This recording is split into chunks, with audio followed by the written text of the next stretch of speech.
Welcome to Gray Areas for November 19th, 2024. I still haven't built a two-shot because I haven't really come across a scenario where we were going to need it in this configuration. And yeah, it's... But I like the pain that this shot exudes.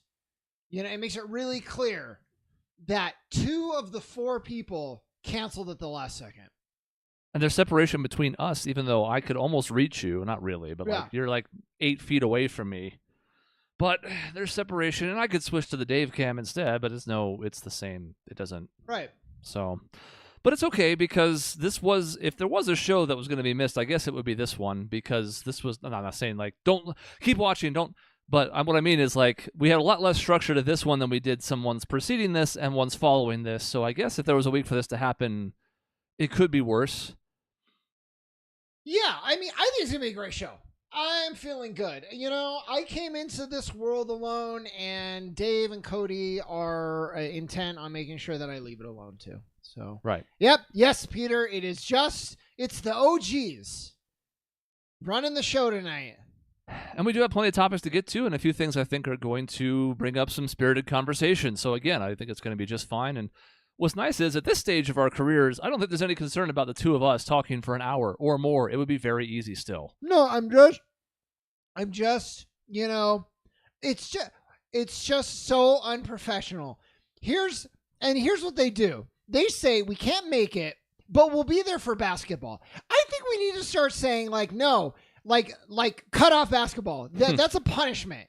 You can't just come do the thing that you love and skip the show. So it's a new rule. You're not here for the show. You don't get basketball. I guess it's nice that they like basketball that much. That's at least reassuring for me. And we should tank their characters' stats in the game that they missed too. Just do everything we can to ice them out of the offense. But not tell them. Yeah, until they see it next week. And we'll be like, oh, what happened? Maybe if you were here, you could have helped. I just didn't see you for 45 straight possessions. That was so weird. I don't understand what happened. Sorry. We have a few things to get to, but the name of the episode is implying the first one because this is blown up on social media. And look, I hesitated thinking about talking about it because I don't really want to give the Game Awards any undue press. I think the Game Awards were already a bit of a sham in the first place before this most recent controversy. But it got so big on social media that I feel like we'd be doing a disservice if we didn't talk about it. So let's talk about the finalists for Game of the Year at this year's awards. Okay. And I only know one of the controversies, which is the fact that Elden Ring was nominated. That's the main one. So were there any other ones that were like pretty big? I mean, because of that taking up a spot, there's a few other fan bases that feel slighted. Now, granted, there's always going to be fan bases that feel slighted. They would have felt slighted if they were the 7th out of 6 as well, and not the 6th out of 5th or whatever. So I think in general, the main thing is just the way they've decided to approach Elden Ring, and we knew this was coming because of a little weird social media pseudo press release post they put out like a day or 2 before the nominees, where they mentioned that, well, now going forward, the Game Awards are going to consider DLC as far as Game of the Year categories go. So now it's not even just like a remake or a remaster. Now we're talking about an actual addition to a game. And in the case of Erdtree, that's all it is. You cannot play Erdtree without playing and buying the original Elden Ring. It's not like a side thing. It's not. And I think for a lot of people, there's confusion about that and also about why we just had something like this last year with Phantom Liberty and it didn't get the same treatment. So do they, and I don't know a lot about the Game Awards, which is, I'm not embarrassed to say, I'm fine with that, but do they have a best DLC category or a best expansion category? There's been talk about adding like a best expansion or a best DLC category. To my knowledge, they don't currently have one. And I believe they have best ongoing game. They do, which is what Cyberpunk won last year, which also pissed some people off because you have the games like, this year Helldivers is nominated, for example, which makes sense. That's an ongoing game with regular content updates. Final Fantasy XIV, a recurring game, ongoing updates, makes sense.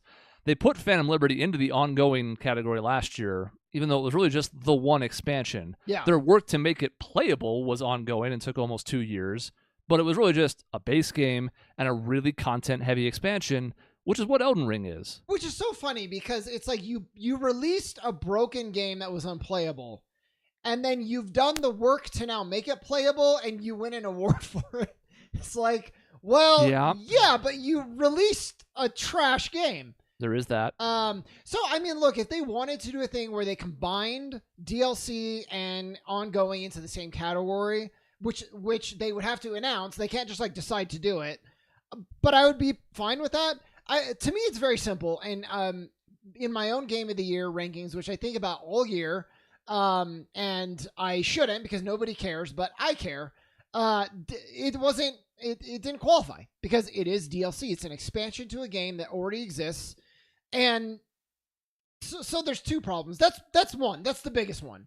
I wasn't even considering it in our award show. I'm going to say it was really good, but it's not its own game.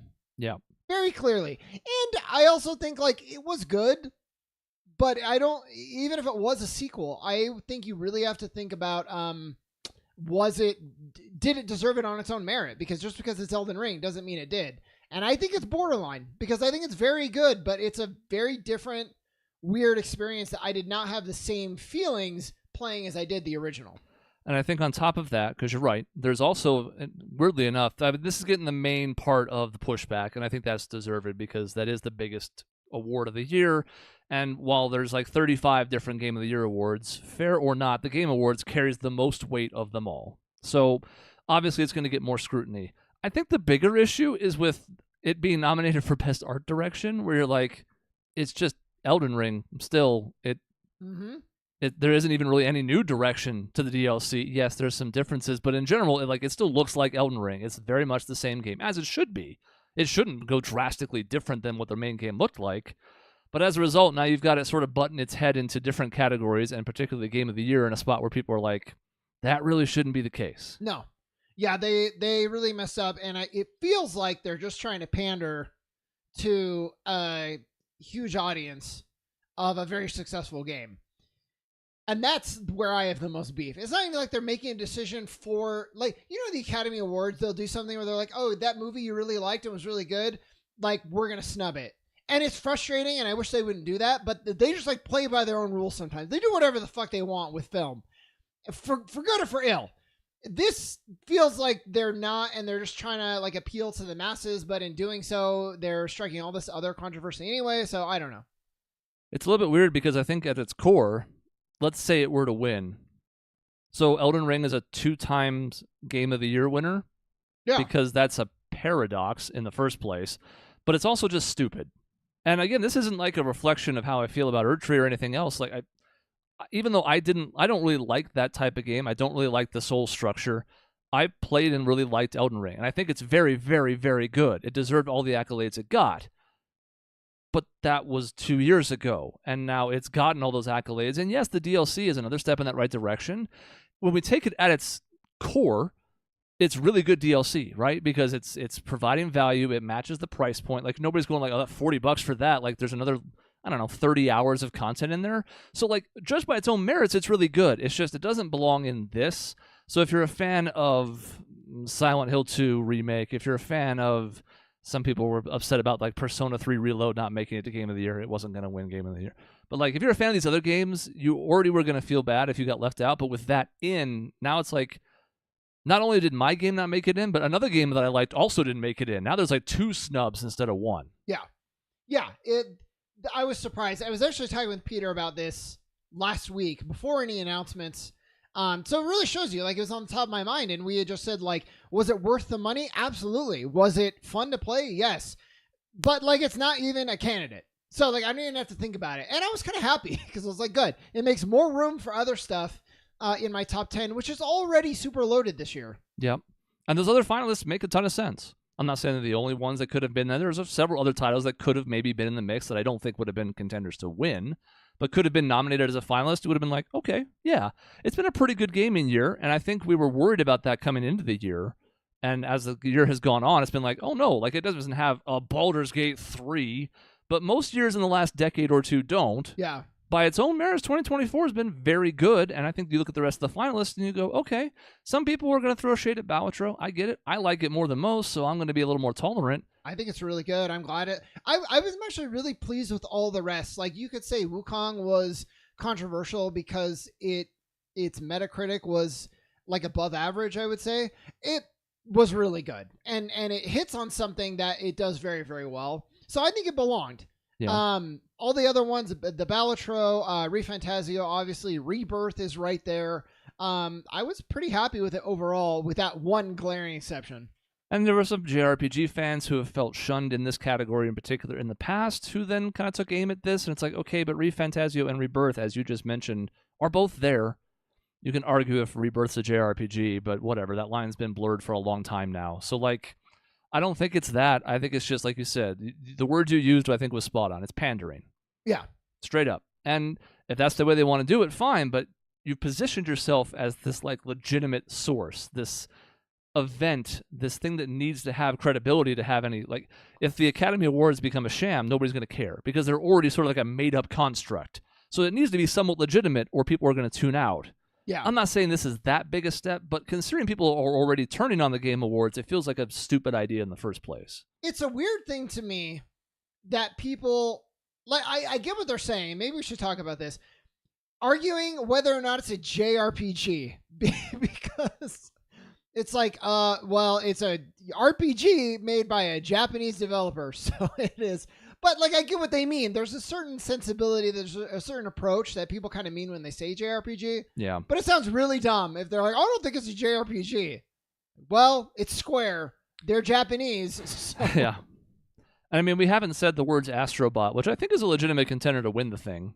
So, like, it's good to see it get recognition. It is also sort of funny that we get these rumors about Sony wanting to acquire From Software right around the time when this is happening. I'm not saying that there's a connection. I'm not a conspiracy theory guy.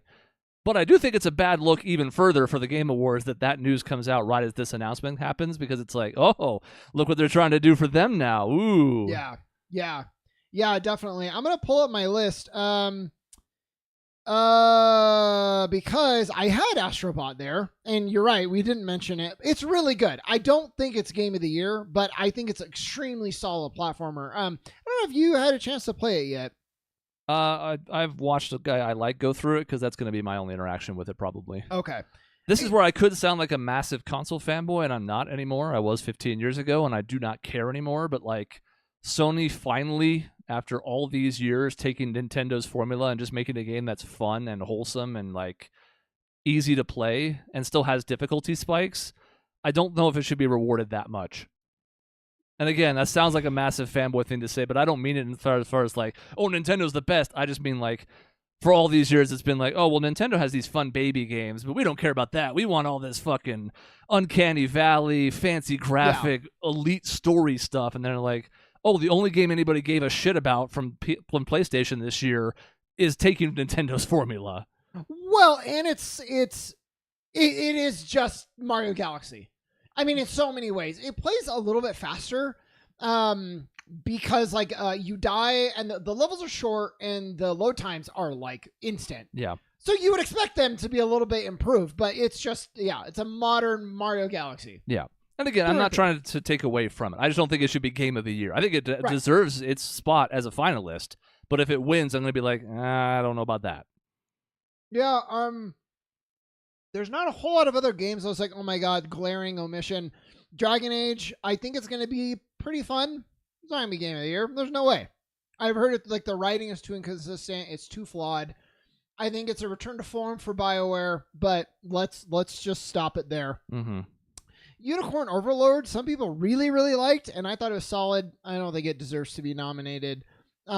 Senua 2, it wasn't Game of the Year, but it got some nominations, which I think is great. It's surprisingly, it was a game that made it surprisingly high on my list. And then Outlast Trials, that's going to be in my top 5. For me, it's my only snub, but I don't know if it can be a snub when I don't think in the mass appeal it should be considered in the best games of the year. Mm-hmm. So I think they did a pretty good job. Yeah, everything else in the top 6 makes sense, except for one thing that they made an exception for 2 days beforehand because they knew there was going to be backlash. I don't think they anticipated this much. Mm-hmm. It's rare to see gamers unified on anything. Even people who like Elden Ring are generally kind of like, I don't know about that, boss. Will they walk it back? I don't think so. I don't think they will either. I think they had to have weighed the consequences and decided the hell with it. If they didn't, they were stupid. Yep. This is a fuck you, we'll do what we want play. So if you're going to do that, they can't then be like, well, we'll do what you, the audience, wants instead because You already took the toothpaste out of that tube. I think they're going to lose so much credibility if somehow it wins.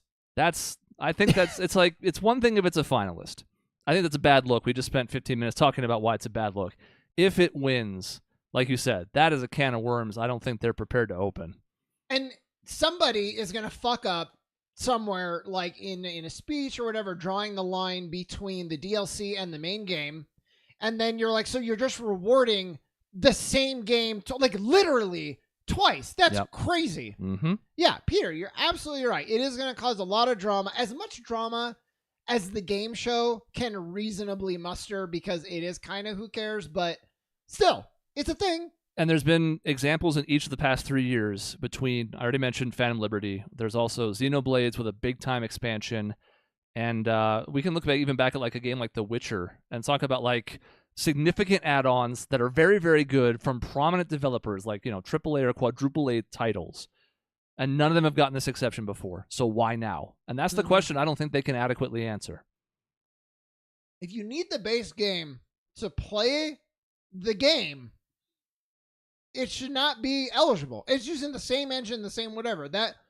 Hell, I obviously liked Cyberpunk quite a bit. I even put it on my list from last year, even though it was somewhat cheating, but I never would have said it was number one because of the same reasons I don't want this to be game of the year. It's not the game of the year. But like, even Phantom Liberty, if you want to start doing that content from the word go, you pretty much can. Once you get through the very beginning sequence, if you want to just dive into that new stuff, you have to beat certain parts of Elden Ring before you can even get to Erdtree. Mm-hmm. So like, it isn't even just an expansion that you need the base game for, but you can jump into. It's do these tasks and then you can play this, and it's like, I don't know what we're even talking about if that's eligible. It's pretty deep too.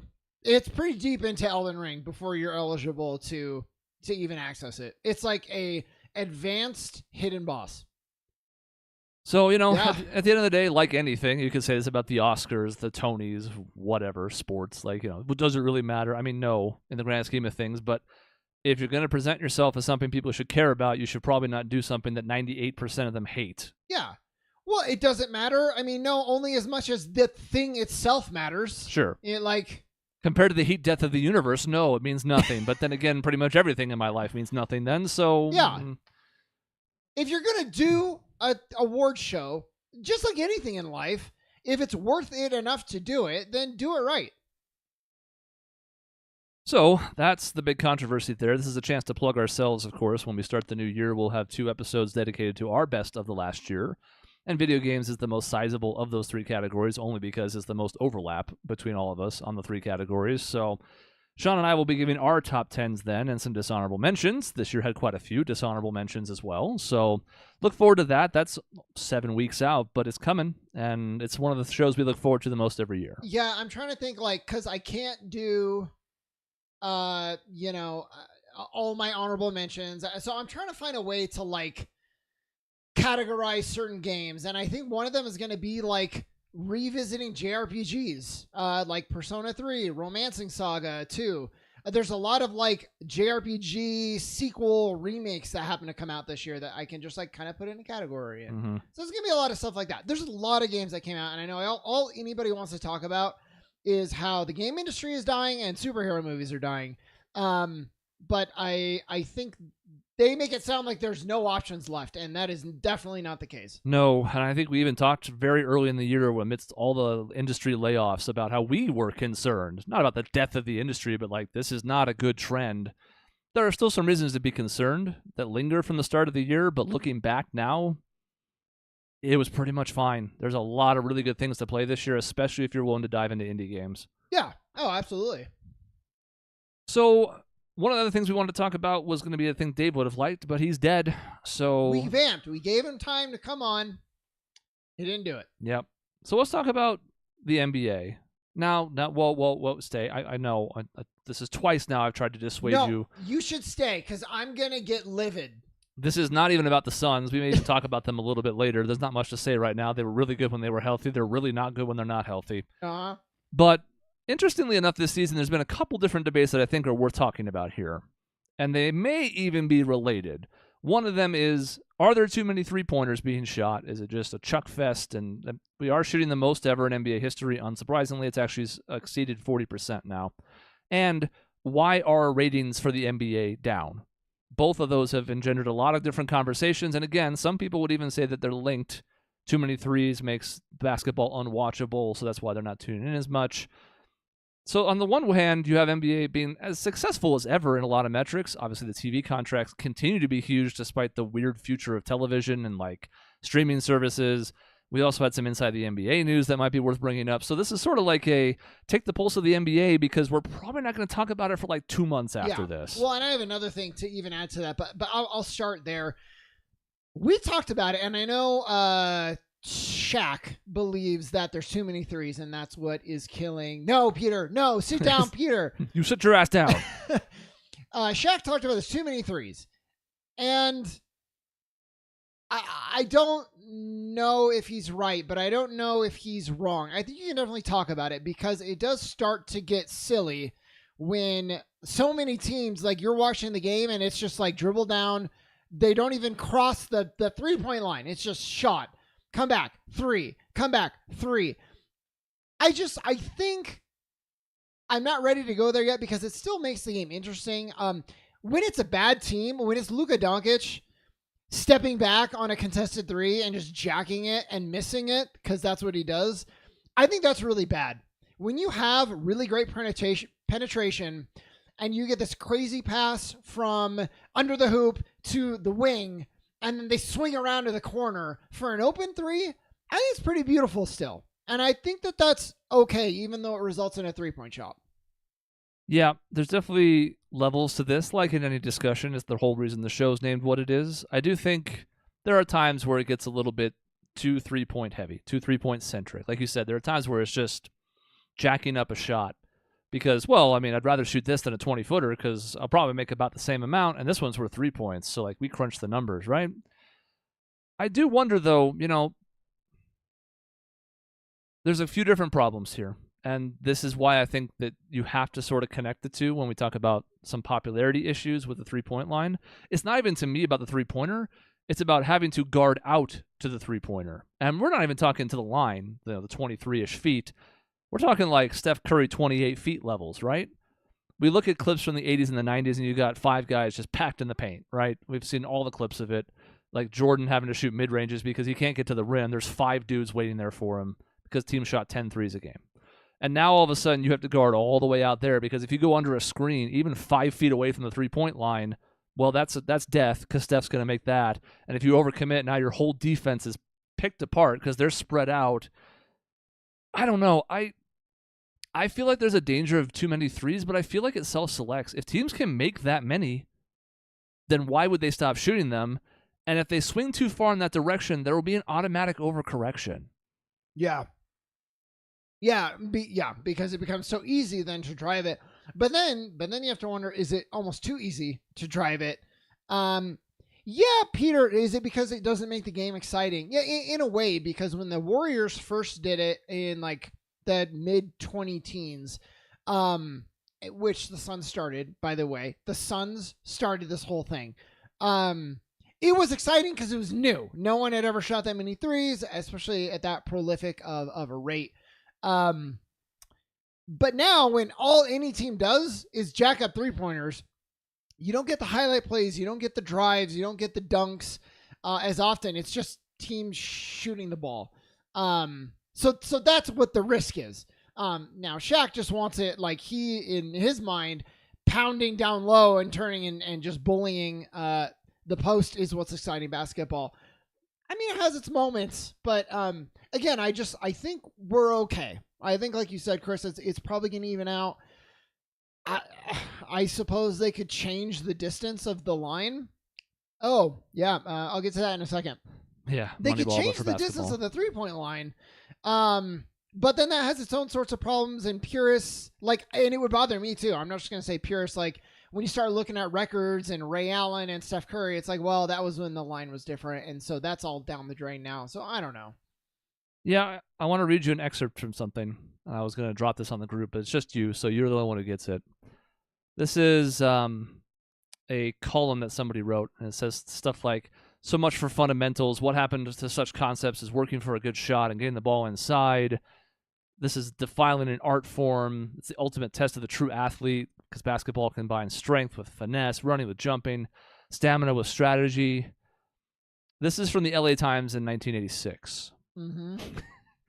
So there is a certain level of this that I think is just because it's funny to hear people talk about the athleticism of basketball in the 80s when Michael Jordan absolutely broke the mold as far as the expectations of what athletes could do in basketball. Yes, Dr. J and some others were pathfinders, but to me, it's like, how often have we heard the refrain that you can't win by shooting too many threes? Lord knows we did in the mid-2000s, right, as Suns fans. But we also heard it about like the Magic in 2010, although they made the finals. We heard it about the Warriors because they didn't win the first couple of years. They were that iteration. It seems like the trend recently has been shifting in part because it's finally working. So now you can't just say, oh, well, you can't win shooting the basketball like that. Well, no, you can. Yeah. And the Celtics pushed that ever further than ever before last year and are pushing it further than ever before again this year. So now I think people are a little bit bitter about the fact that it's working. And I think maybe that's the issue too, is like, if it was, you have a few teams that are just specialty 3-point shooters, great. But it is feeling like every team is just jacking up threes. And then, it sucks when you're the Suns, you're like, yes, shoot more threes, which is what we wanted. And they shoot something like fucking 20%. And you're like, oh my God, this is so boring because now you're not even making them and you're just clanking. And it's like, what am I watching? This is terrible. To me, it's all about the shot type. So if it's, ISO threes and pull-ups and stuff, not interested. But if a three is a good look off of a drive and kick or whatever the hell the action is on offense that generates it, why would I care? Because it's funny also, because a lot of people complained about like Dwight Howard or Blake Griffin or whomever. All they do is dunk the basketball. Yeah. They don't have any finesse. Yep. They don't have any grace or style. They're breaking the game of basketball because all they do is dunk. So I think to a certain extent, some people are going to be crabby no matter what. They never call traveling. Blah, blah, blah, blah, blah. It's like, maybe you just don't like the game of basketball. Yeah. I will say the one criticism, and he got roasted. I can't remember if it was Shaq or Kenny, said Steph Curry destroyed the game of basketball. And the funny thing is he's absolutely right, except not in the NBA. But now when you have kids or people my age, they go to just the rec center and they all want to be Steph Curry, but they obviously are nowhere close. So they're shooting 5% for like taking horrible shots. Mm-hmm. And you're like, at that level, if you don't have the skill, that is destroying the game. Well, no, it's even worse there because people can't drive very well overall. Yeah. Some can, but a lot can't, and it's worth twice as much. So now you've incentivized people even more just to jack up threes because, well, now it's 2 points to 1. Yeah. So, of course, now you got to shoot 25% on them. And it's like, well, a lot of people who can't shoot 25% from 3. Yeah. Yeah, exactly. Hell, Josh Okogie can barely, and he's an NBA athlete. Yeah. Peter, you brought up Moneyball, and it was funny that you brought up Moneyball because that's happened in the NBA. Mm-hmm. Mostly, I think you credit Daryl Morey, who with the 2015, 16, 17 Rockets was like, we're only going to take 2-pointers that are like right next to the basket or 3-pointers because they're worth more points. And we're going to eliminate the lower percentage 2-point shots. So we're just playing percentages and points, and that's it. Yep. And he built the whole offense around that. He got players who emphasized that methodology. So Moneyball in the NBA has happened. And it was about as successful in the movie where that team was really, really good, but couldn't quite win the championship. Yep. So we've seen it, and other teams have echoed that example, and that's always going to be the case, right? Almost every sport's a copycat league, and people are going to follow what's working, and right now threes are working to a certain extent. But I do have to give myself sometimes the grace to think and go, okay, I'm with you sometimes where I'm like, okay, a lot of threes, and I'm tired of it. I'm like, most of those shots just used to be long twos. Yeah. I think back to the early 2010 Suns that we hated so much, and I'm like, in my head, what's the shot profile look like? Shannon Brown 20-footers, Gerald Green 20-footers, Morris Twin 20-footers, like a lot of 18 to 20-footers that are really no different than a 3, except they're just worth less and they made less anyways. Yeah, so that's fair. It's different, and again, I'm not saying I get the people who are like it's too much. There are times where I feel like it's too much too, but I don't blame them because at least it makes more sense than a 22-footer. Yeah. Now here is what's I think for me killing the league a bit. And it is, it's 2 things. Actually, here's the thing that's bothering me more than anything. I like calling it the meta of threes, Peter. The meta world we piece kind of of talked threes. About it, and we said we think it's going to balance out a bit because teams are going to start when you have to overguard the 3-point line so that people don't shoot as many threes, it's going to now open up the lanes for driving and the inside game again. Yep. And a guy like a Zach Edey, or if Joel Embiid could ever get healthy, or a Jokic. Took the words out of my mouth. Yep. There are going to be players that are going to force the issue because of their own play styles. If you give them even more space to operate, it's going to just be another overcorrection. Speaking of being healthy, that is where I think the NBA is facing the biggest problem. And there's one other issue that I'll bring up, but I think this is the number one, and it's just players can't stay healthy. Mm-hmm. And they can't stay healthy, which is its own issue that is a little bit tricky, because if somebody's injured, like, what are you going to do? But then there's also the load management, and that's harder to tackle, because I jokingly jokingly brought up with Chris the other night, and he had a lot of good points. Like, what do you do? So we'll do that argument again, Chris. But yeah. So we had Bradley Beal, who's like, I have a little bit of soreness in my knee. I'm going to be out for like a week after already being out, missing a bunch of games this year. And I'm just like, fucking, you're making how many millions of dollars? Play on it. It's a little bit sore. Fucking play on it. I have had an injury on my foot for fucking 8 months.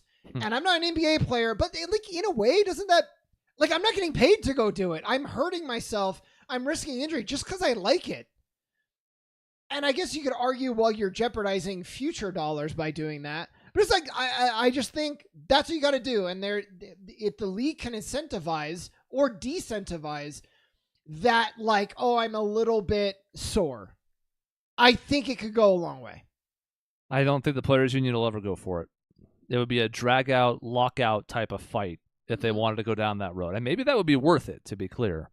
I think what I go back to is the example I mentioned earlier. And there was a good clip a few days ago on Twitter of Dyson Daniels, who's quickly emerging as one of the best defenders in the league for the Hawks.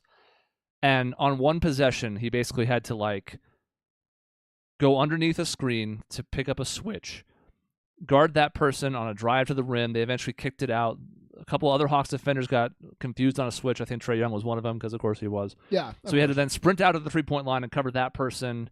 He had got them to have to, like, up, fake, and drive, but they weren't a very good driver, so he recovered onto their hip, and then there was a kick out. It was like swing, and he ended up having to rotate over to somebody else. He must have covered, like, I don't know, fucking 100-plus feet in one defensive possession. And I think to myself, that's why this doesn't work anymore. Yeah. Because in the 80s or 90s, where was that on defense? Forget the offensive side. On defense, you just didn't have to do shit like that. How long this is really going to test your trivia. When did they implement defensive 3 seconds? In other words, when did they stop having to play zone? It's been a long time. Yeah. So I don't remember. But that is one of the things I think they could bring back, and then it would also sort of address threes. If you want to just abandon Josh Okogie, you could do that. I'll look it up. I'll be a tech guy. Okay. Never mind. I already found it. Prior to the 01-02 season. So it has been more than 20 years. Oh, wow. Okay. So I thought it was late 90s, so I was a little bit off. So, like, that could help with just the distance traveled, right? Yeah.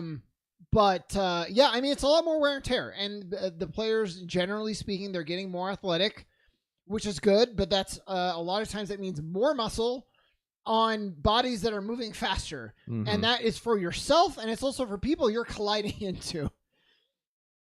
I get it. And then you run into the thing of, like, okay, well, where do you draw the line between sore and injured? Yeah. And that's what I told them. You got to hire one doctor. The NBA hires a doctor, and that doctor tells you, hey, you got to play, or you're going to lose money. And that's the problem with the crux of Peter's question. Is the players saying that, or the physical therapists, or the medical team, or the team ownership, like the general manager, the owner? And the answer is yes. And that's the problem, is that all of them are adding up to players missing a significant amount of time.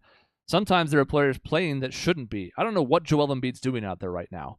He's clearly nowhere near 100%. His knee might be completely fucked up. There's all sorts of rumors about the Sixers today after a team meeting they had, and like Maxey threw Embiid under the bus, and Embiid threw Nick Nurse under the bus, and just a lot of it makes sense. There's gonna be a lot of finger pointing on a team that starts 2-11. But the point is, you watch Embiid try and get out there and play. He's a mess. It reminds me of, not quite this bad, but when Anthony Davis had that strained groin, and I know exactly what that injury is, and was out there against the Suns. And Devin Booker drove by him, and he almost collapsed. There was no resistance. Yeah. And that was it. He was done for the series because he couldn't. That was the one lateral move he tried to make on that knee, and it was done. Mm-hmm. And Peter asked, like, he didn't know if the players could choose not to play or if it's a higher up decision. Well, that's the other problem here. And I mentioned this in joking to Sean. This is a league that is still 85, 90% black. So it's not necessarily a great look when the rich white guys who own almost all the teams are telling the rich black guys that almost all make up their team, get out there and play, boy. It's like, well, they don't say boy, but you get the idea where it's like, Yeah. we own this team. You're going to go out there and play. I don't care if you got a bum hammy. You got to get out there and perform because those fans are paying for it tonight. And That's look, a tough look. Like, what did Durant do and you know where I'm going with this, in the 2019 playoffs? He went out when he shouldn't have, and then he took a kind of bad injury and made it horrific. Missed an entire season and is lucky he's still performing at the level he is. Yep. And there's other examples of that too. And like the opposite example of that is Kawhi, although you could argue Kawhi should have actually missed even more time than he has with the litany of injuries, but for the most part, he's been like, no, I'm not right, so I'm not playing. He's gotten a share of criticism for it, maybe deserved. But then again, every time he's tried, he hasn't been right. So it's not like people can go, see, he should have been playing, because every time he drags his feeble ass out on the court, he plays like 4 games and gets hurt again. And this is all correct, right?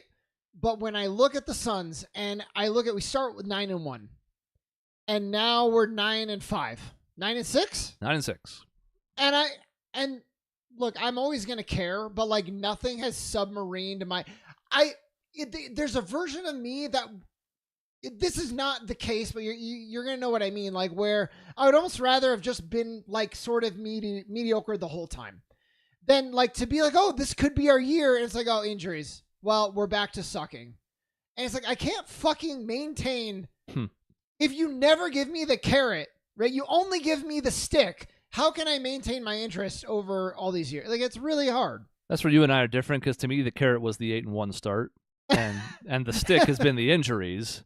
So that gives me the hope that, like, when healthy, this team will be what we thought they were. And we even mentioned when we made our predictions, like, well, the health's going to be a big question mark. It wasn't even just old Durant anymore. I mean, when you look at the streak of 1-5 since that 8-1 start, Beal's missed almost every game. He played one of them. Nurkic has barely played in like 3 of them. He keeps trying to suit up and can't go. Whatever's going on with his ankle, it's like 10 minutes and he's done. Yep. And Grayson Allen's missed all but one of those games, I think, maybe 2. So that's 3-4 of our top 6, basically, who's been missing for almost this entire stretch. So, like, yeah, I saw people excited because, like, oh, look, like, Ryan Dunn and Oso Ighodaro are both starting tonight. I'm like, that's a bad thing. Yeah, well, and that's been a small silver lining is like, all you people saying Dunn should start instead of Beal. Fuck you. Yeah. Look at this. Let's calm down a little bit. Yeah. And Oso actually has played really well the last 3 games. Yes. Credit to him. Excited to see if that translates to some more time, because we need some more athleticism. Nurkic is his own question mark that we could go down a road of, but we don't need to talk about it. He has not played very well. Here's the other issue that I was going to bring up is the officiating. And I'm not just bringing up the officiating because the refs blew the last game. It's not just that recency bias. I was actually thinking this on the blown Celtics call. And then it just so happened to also happen to the Suns. But you are hearing it across the league more than ever before that the refs are killing it. Like, I think some non-sports magazine just wrote an article about the refs are killing the NBA. It's and they are, and it's because they seem to have lost control, and they're either making calls they shouldn't be or not making calls that they should. They do a 2-minute report at the end of the game. If you don't know what that is, they basically go back, they look at the 2 minutes, and they say, here's what we did wrong. And you're like, cool, what are you going to do about it? Oh, well, like nothing. That's just for us to be transparent. And like, I don't fucking care if you can't do it and you're not going to do it in a time period that matters at all. Why even bother? And they say they handle those internally. They say that, maybe they have some kind of weight on who gets playoff series and who gets assigned to what. And I'm like, that's very well and good. And maybe it's true, but like, we don't see that level of transparency. So this level of transparency does nothing. And I think what's the added difficulty here is I don't know how you fix it. I don't know, because again, it's the same problem as the style of play changing so much from the 80s and 90s. It's so much harder to officiate now. Players are faster, they're craftier, they've learned what certain tricks work. And if a player hits the ground, like to me, I was not really that upset about the last thing with Randall. Yeah. And they were like, oh, it was a travel. I'm like, you wouldn't call that on the last shot ever, especially not in real time looking at it. It was before his first move. That, I have no problem with him not calling a travel. I was the most mad about the Grayson Allen offensive foul that they said was correct with like a minute 40 left. Yeah. Where he's just trying to go around a screen. He's got his hands on Conley. Conley trips over his own teammate's feet and falls down, and they go, offensive. But that's what I'm talking about. It's like the trickery. It's the Jalen Brunson stop while driving, or Trae Young, or whomever, Harden, stop while driving, get a defender to run into you, and then fling up a shot. I don't know how you fix that. Yeah. You can, like, they tried to de-incentivize flopping. That meant nothing. Like, they threatened to call technical fouls. They didn't follow through. The fines mean nothing when it's a drop in the bucket to an NBA player's salary. Isn't that, I mean, you said it though, I think, like, they have to, it's going to come in policy changes and some rule changes. So one of them is actually sticking with what you're saying. What was it at the end of last year? They were rewarding the defense for a change. And now they're not anymore, and it's just as bad as like it's always been. What happened? Why? And Maisie says robots jokingly in all caps, and it's like, well, that's the problem. Is like baseball could get rid of a lot of its problems because you can do a strike zone, and have it be robo, and it would basically take out the human error of that part. And you can do like fair foul stuff with like tennis has that technology where you can see if stuff's in or out. You can't. How are you going to do that with an NBA game with 10 people running around? Well, like the NFL, same problem, right? They bring up a good point that, so for example, the foul where Julius Randle pushed Okogie is like you would be calling 30, 50 fouls a game if you were calling that level. So like there's a level where the refs will let them play. I don't know. But so the one thing is commit to rule changes, and the others we probably need more rule changes. Nobody fucking knowing the rules around challenges. Like, and like, oh, unfortunately, you're right. Like, this thing happened, but you can't call it because there wasn't a foul called, so the challenge doesn't work now. It's like, why? Why have a challenge? Hi, Dave. Why have a challenge and limit it? I know, and so the problem is if you want to get it right, you have to go to the review. We don't want repeats of what happened like the year the Suns went to the finals where 2 minutes of game time takes an actual hour. So I understand that they say like, oh, the most important thing is getting the call right. It's like, no, I think the most important thing is establishing a rule set and defining it with your referees in a way such that you can avoid most of these situations in the first place. Yep. Because to me, here's what gets me. I know we have a different perspective from TV than the refs on the floor do. And again, Dave has refed. We all know it's really, really hard. They just also did a last 2 minute report on the Bucks when they won their game the other night. Yep. Like Lillard hit the game-winning layup and Giannis made a good defensive play. Watching the replay of the last 30 seconds on my phone, just to be like, oh, that was a cool sequence. Let's see what it was about. I'm watching on my phone, and I didn't even turn it sideways. So the video is this size as what I had to monitor what's happening. So the top, I don't know, third of my phone, and I watched that in real time, not even really that interested, and I went, that looked like Giannis stepped out. Oh, yeah. And I have no rooting interest in that game. I don't fucking care. I'm watching on the screen where his foot must be fucking 4 pixels. And I was like, God, it looked like he stepped out after he got that rebound. And sure enough, the next day on the 2 minute report, yeah, Giannis stepped out of bounds on the last play. It's like, great. Yeah. So we're going to replay the finale? We're going to award a win to somebody else? No. Well, then that's, again, it's like you said in the very beginning, it almost makes the league look worse in its attempt to be transparent. I know. So then there's that, and then there's another Bucks, but on the other side where they called him for a foul, and it led to game-winning free throws. Yep. Not a foul at all. He tripped over his own feet. Yep. And so there's like, it just, I don't know. There are things that you can do. You have the replay. You are using it. Just get right. Get on the same page about how you're going to approach it, how you're going to implement it. It doesn't seem that hard. Do they need to pay the refs more? Would that do it? They have so much money. If they paid the refs a little more and were more punitive at the same time, couldn't that help? I wonder how long it takes to do that last 2 minute report, like how long they actually sit there and review the video. Because I assume I'm jumping in late here, so I apologize if this is not what you're talking about. The last call with the Suns and Okogie and Randall and everything like that. Yeah. Yeah. How long did it take for them to review that and for the last 2 minute report? And could they have not done the exact same thing when they're already reviewing to see if he got the shot off? Because I know they reviewed to see if he got the shot off. It was super close. So if it takes 2 minutes to review for the last 2-minute report, could you just do the same thing and review everything? Like, that's in the last shot of the game. Can you have a last 10-second rule where, okay, yeah, we will spend an extra 3 minutes reviewing this because it's the last part of the game, and every time else there's a, that type of review. I don't know. Yeah, I don't know. And then you have people, we talked about the Bucks, and this illustrates the point perfectly of it beat them, bad roughing, and then it rewarded them, right? And there are people that would say, it gives and takes. And it's like, sure, but I know a lot of people personally that said, I stopped watching the league because of the officiating. That's the number one reason they stopped watching basketball, is I could not handle the officiating anymore, whether it was too many fouls, not enough fouls, whatever. It's anecdotal, but like I've heard many, many people talk about that. So you can have the perspective of it gives and it takes, and good for you. It balances out. But the fact is, I think they're losing viewership because of it. So I don't think it's as easy as just saying, well, just ignore it and it'll figure itself out. I wonder how much those people who say they don't want to watch the league anymore for officiating loved the league back in the 70s. And if they went back and watched a game back in the 70s, how horrific the officiating was. We just didn't have the slow-mo replays and everything to catch it. Right. I've watched old football games, old basketball games. I remember an old football game I watched where like a fumble recovery was called and the ball was still literally rolling on the field. And they called a recovery done and everything. I'm like, no one ever recovered this, and it was fine. Just move on, play on. Yep. No one cared. This is going to sound like a weird analogy, but I promise it'll make sense by the end. I get this a lot in the newspaper industry. And you're like, what the fuck are you talking about? I have people tell me all the time, like, oh, the paper is just not what it used to be. There's all these spelling mistakes in it. There's all these proofreading errors. There's all this.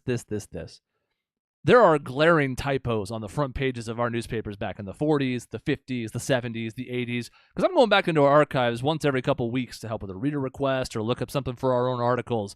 Let me tell you, there's bad fucking mistakes throughout our newspaper and every newspaper's lifetime. And in a lot of cases back then, we had copy editors. We had several sets of eyes looking at this stuff before it went out. So in some ways, it's almost like the reverse. Now it's like there's more eyes than ever, so everybody's a referee. But I do think there's a little bit of an element of, well, I don't like this, so I'm going to pick whatever reason I think is most convenient and just stick with that. Yeah. Because there's a lot of different reasons. You could point to the refs. You could point to the Euro step and the influx of gather steps and travels that are happening. You could point to the 18 different streaming services you need to try and watch the league on a regular basis if you're not using one of the pirating sites that we can't mention on air, but I definitely use, but I don't. It doesn't exist. I don't know what you're talking about. I definitely don't do that, and I don't encourage it. You can point to all these different reasons, right? There's the top players are all European, so it's tough to have marketable stars right now because other than like Anthony Edwards, they don't have much personality. Like Jason Tatum and Devin Booker are both as boring as like a slice of bread. You could pick one of 10 different reasons and probably all have a little bit of a leg to stand on, and yet despite all that, the NBA is still extremely popular. Yeah. So it's just a question of like, are they missing out on an opportunity by not cleaning this up before they actually lose a lot of viewership and it becomes noticeable? I mean, I think you guys mentioned already, that last 2-minute report probably is more harmful than good, I think, because like you mentioned earlier, Sean, where it's like, great, I'm glad that you got it wrong. Now what? Yeah, and now, Nope, now you've nothing? admitted Okay, cool. it, and it's like it doesn't fucking do anything. Yeah. And So that just And occasionally it's a clear outcome. There's probably 20 calls a season where it's like, if this is not called this way, the other team wins. Not, well, they would have the last shot and you never know, or this or that. If this is not called, this team wins instead. And those to me are the most damaging for credibility. Yeah. Whatever they can do to eliminate those specifically would probably be a big optic help for the league. I would be fine with like if you call it and it was a violation, then you reverse the win. If that was the winning shot and time ran out and it wasn't like in our game, it was tied. So you would have had to play in overtime. I don't know what you do, except you could look at it more quickly, right? You could do it right then. And if Devin Booker hit a three, like let's say it was reversed, and then they show an instant replay and he clearly traveled, I wouldn't be like, no, don't do it. I'd be like, well, he traveled. I wish he didn't travel. Now we got to play overtime or whatever. I would accept that. I truly would. Yeah. But to have it be like, yep, he did travel and it shouldn't have counted. They should have gone in overtime. But oh well, The only thing that comes from it is something that you're not going to care about whatsoever. It's like, great.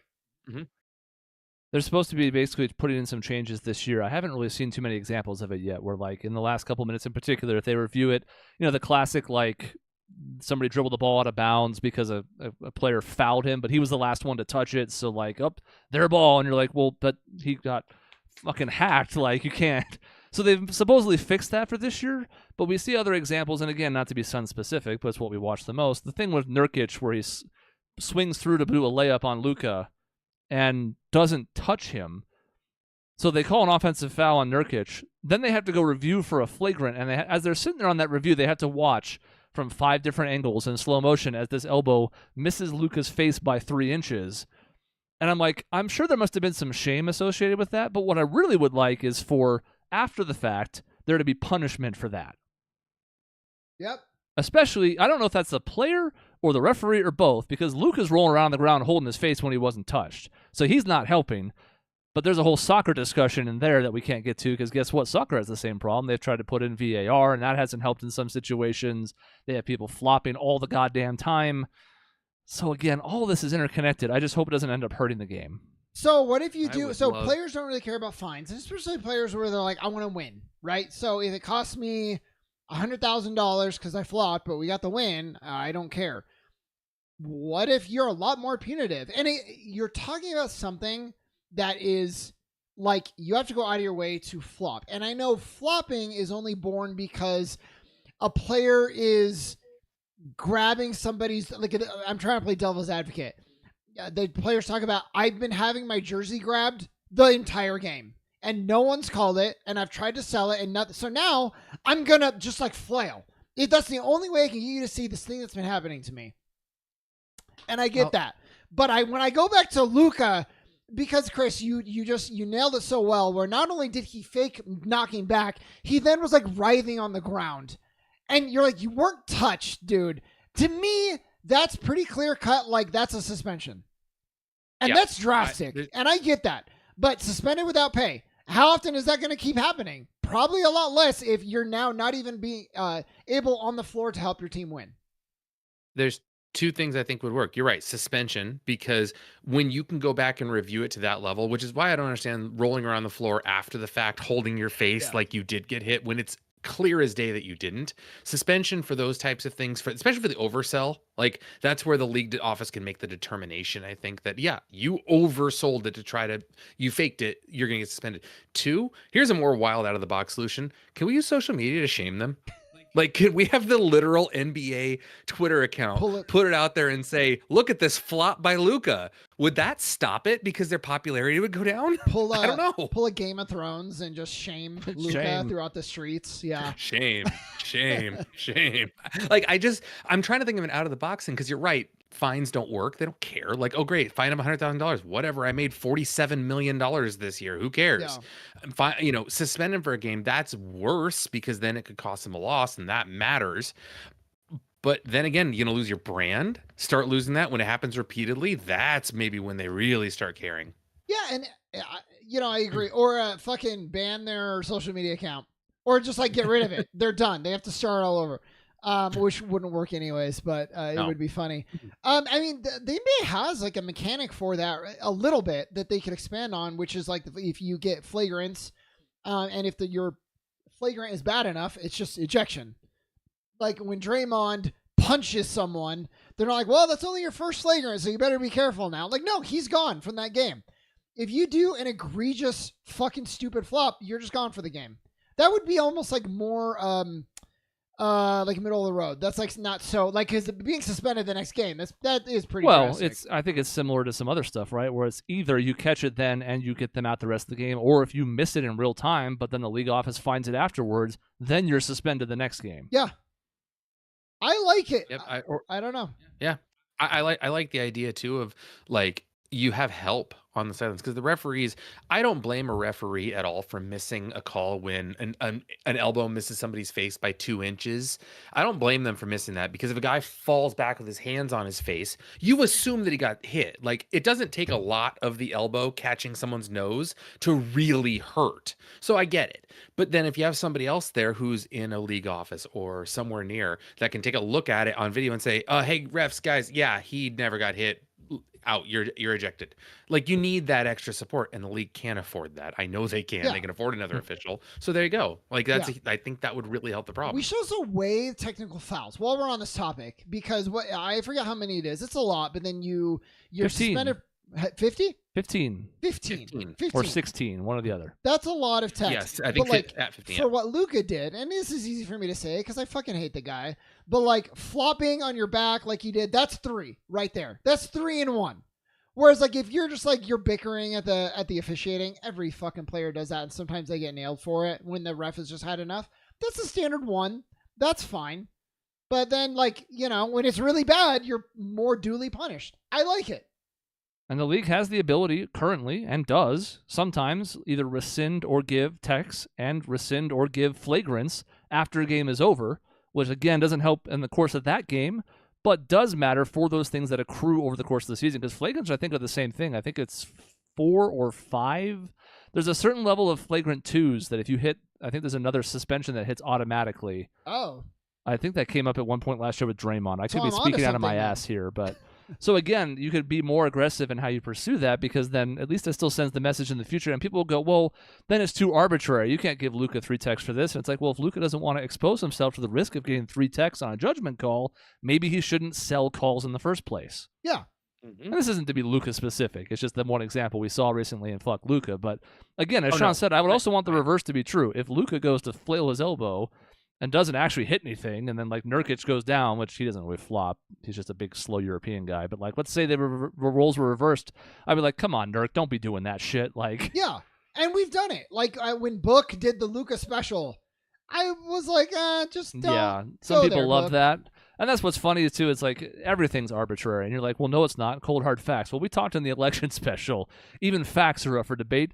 Think back to like LeBron's crybaby moment in the Lakers Celtics game, and then like the Pat Beverly tag for showing the camera with the foul. We can all agree that was clearly a foul, right? Like Tatum hit him on the arm hard. Yep. There were some Celtics fans and even some generic NBA fans that after that were like, that's not a foul. Yeah. And we're like, look, I mean, I fuck the Lakers. Obviously, all 3 of us agree clearly, but like, that was a foul. It was very clearly a foul. So at a certain point, you just have to be like, we're the league. We make the decision, not you. If you don't like the decision, you can complain about it, but this is a thing that's up to us to fix. Mm-hmm. And as long as you're incentivizing people to act the way you want to, I think it'll work out in the end. You just need to make sure that the punishment is punitive enough or the rewards are lucrative enough, basically. Dave, the only thing you missed was my suggestion to hire a team doctor. No, I'm sorry, a league doctor. One doctor, just one guy. He can have an assistant if he wants, who determines for every player in the league, yes, you have to play, or no, you're hurt. And if you don't play, whether you're hurt or not, you're losing money. And that's just the reality. We're paying you $15 million a year. You're out for half the season. You're making 7.5. That's what it is. I can't see a single thing wrong with this when Boston's playing at 7 o'clock Eastern, then the Lakers playing in LA at 7 o'clock Pacific time, and there's 2 different people that need to be checked out prior to the game starting. I can't see a problem with him teleporting. It's like anything else in the world. If you can't get the player in time, sorry, you don't get seen. You go to the doctor's office, you drive in from another fucking town in Flagstaff to see the clinic, and they're like, sorry, we're closed. They're like, well, I have a game tonight. It's like, well, come back tomorrow. So that's just sorry, Embiid, you're gonna have to come back tomorrow. Doctor's busy. So then, if he wants to get paid, if he can't get checked out, he has to play, right? Yeah. Therefore, we have an Anthony Davis in Game 6 of the first round against the Suns in 2021, where you can't move. You literally can't move. Mm-hmm. Well, no, you don't have to play, but you don't make money. I have heard that the players union has stupid, awful people at the top, and they'll go for this plan for sure. Like absolutely. Like they've never once had any bad representation, and Chris Paul's completely an idiot who's doesn't help the players union in any way, shape, or form. I Yeah, mean, got it. the Of course, second apron isn't going to help them, so there's one bad example. No, it's not, but that's not that dumb. All right, well, I was trying to be sarcastic. Damn it, Chris. I I'm know, trying you to think, were. how many things do you know of where you're like, well, I can't do the thing anymore, and I still pay me? Like if I'm a truck driver and I can no longer drive the truck, well, but then you can get into, but I was injured on the job, which is what an NBA player could say. Mm-hmm. So that's its own thing. I don't know. It's complicated. Although some of them aren't. Some Your of them, argument is- sometimes they fall through a coffee table or something, and it's not the team's fault. Yeah, that's true. No, you're losing your argument the more you Yeah, yourself. but talk I think about I'm your onto own argument. something. Okay, And I do yeah. think this is I why I mean- have to be careful because I don't want to go all anti-player with this argument. I know we're not, but like it is a lot of onus on the players. Well, you got to play when you're healthy. You got to not flop when you're this. You got to not that. We also need to be more punitive to teams and owners when they fuck around too, when they're not trying to win or be competitive, when they make stupid decisions, when they make bad trades, when they do whatever. Like there needs to be accountability at all levels and not just on the players. Otherwise, we risk being the out-of-touch white guys telling the black people what to do. Right. Oh, no, I very rarely am I anti-player on that type of stuff. I'm anti-player when they, I'm anti-Luka, I guess. Yeah, that's pretty much Yeah, it. we'll I call it think the I'm just Luka anti-Luka. rule. Right. Yeah. The Luka special. Luka special. Yeah, bingo. You got it. Called the Luka special. I can't think of any potential downsides or negatives about that whatsoever. It'll be just fine. Oh, look who's Nope. here. It's Cody. He made it. He's Hooray. standing behind me. I don't know if he's going to be in the camera or not. No, I'm not switching to the 4 shot. We were about done anyways. He's about done. Cody said he's about done. He agreed. Yep. He's on. Cody, come into my camera. Sure. Just to prove that you're here. Wearing his king sweater. There All he right. is.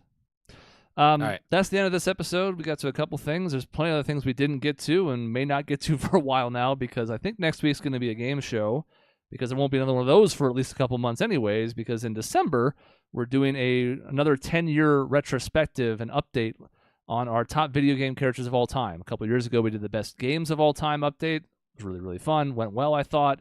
So now we're going to run that concept back with characters.